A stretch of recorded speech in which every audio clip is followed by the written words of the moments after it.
Hello friends, this is the First Time Farmer, over 50. Welcome to the homestead. So where I am today, this is the southwest corner of the property, right there. Those posts right there indicate the corner. So what I've been doing today is I took care of this stretch up through here, up from the creek, all the way up here to this property line. And this property line is designated by this fence right here. And the corner of the property has this big double oak tree. And a few other small trees growing up right here as well. So what we're going to do is we're going to take a walk and show you what's been accomplished today. So this appeared on a previous video. Did that part. And then the last video talked about what we're going to do next. So this is the next section. So I've been working on this for about maybe 5 or 6 hours or so. And every day my goal is to go 50 feet. So this side of the property is about 1,000 feet from this corner up to the road.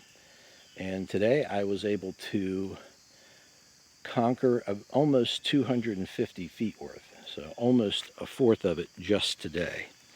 So it was a very, very, very productive day. So we're going to take a walk and show you what's going on. Now, again, the idea is to clear a path of a swath of 20 feet from the property line over, and then the perimeter fence will be 10 feet inside the property line. That way I'll have easy access to the fence from both inside and outside.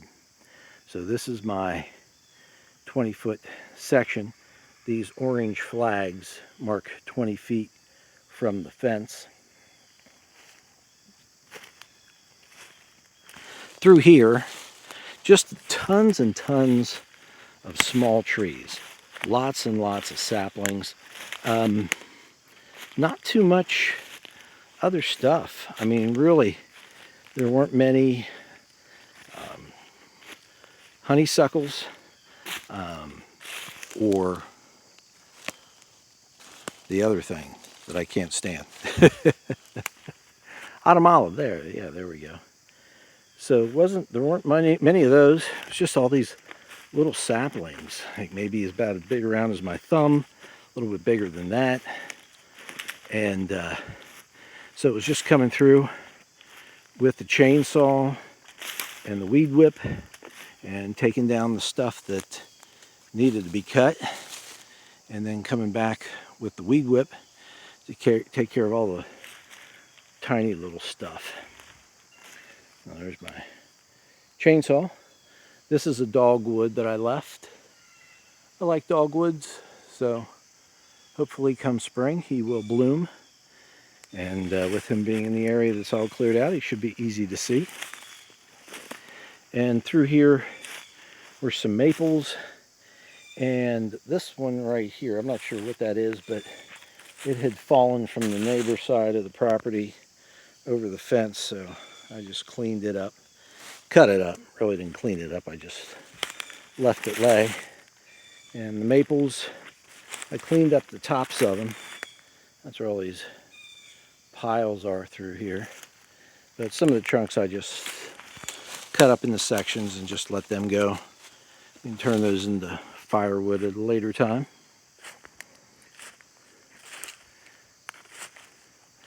Up ahead here we have a beech tree.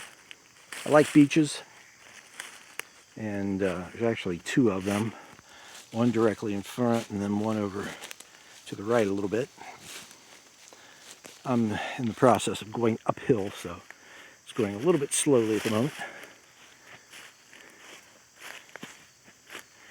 One of the cool things about beech trees is they will hold their leaves pretty much all winter, and they turn to a golden brown, and they are really easy to find in late winter, early spring, because None of the other trees have budded out yet.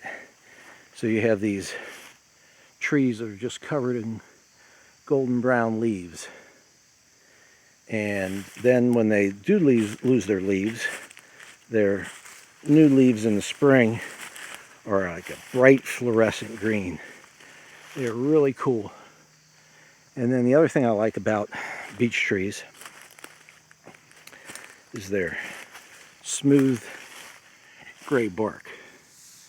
It's just really smooth. And they're just really cool. They're just very different than the other trees. And then we have another one right down over there. All right, we're getting close to the end.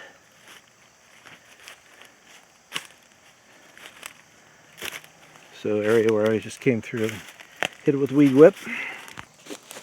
Big maple tree. The big trees, I leave. I'm not going to mess with them. Pretty much anything 8 inches and above, I leave. Smaller than that, they need to come down. This is a little gnarly beech tree. Unfortunately, I'm going to have to take it out, but plenty of other good ones around.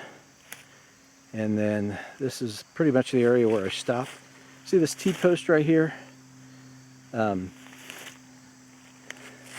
are several T-posts down through there that are old and rusty. Those are the T-posts that we put in, Dad had us put in back around 1987, 88, somewhere in that range. So they've been there about 35 years, and they go on up through this way. They don't have a fence on them in that direction, but they were used for the fence by the neighbors going in that direction. So that's nice to have as I work my way up through here. And we'll get some more cleared out here in the days to come. And of course, we'll take some more video. So we appreciate you watching. Please hit like and subscribe. And we look forward to seeing you again in the future. But if not, we will see you in the pasture.